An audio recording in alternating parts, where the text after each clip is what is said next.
Learning to kitefoil is a challenge, but one that most kiteboarders can achieve. To help, we've broken down the key skills you need to learn into a series of stages. Work on mastering those techniques before you move on to the next stage. Prerequisites. You need to be a competent kiteboarder, able to water start and ride upwind. The lighter the winds you want to hydrofoil in, the better your kite skills will need to be.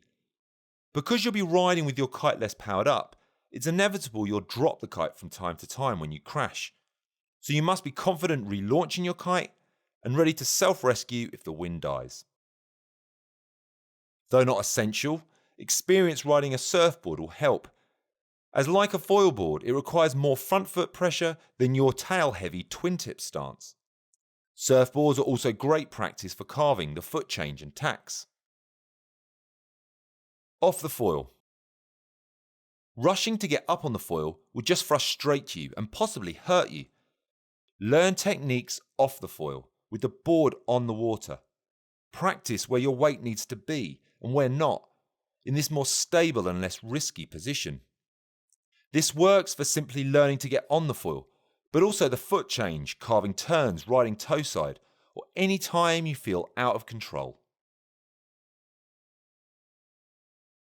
Equipment and ideal conditions. The wind. 12 to 20 knots, not too light to start with and not too strong. Cross or cross on shore. And the water, as flat as possible with no waves.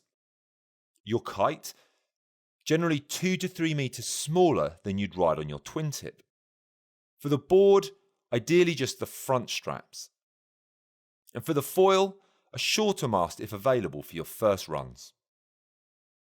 Check out the equipment and terminology video for an in-depth look at the equipment options for kitefoiling, and the getting on the water video for specifics for your first sessions.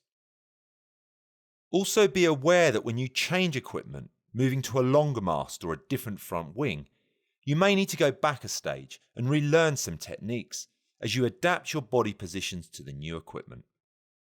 So let's look at what you should be practicing over your first few sessions.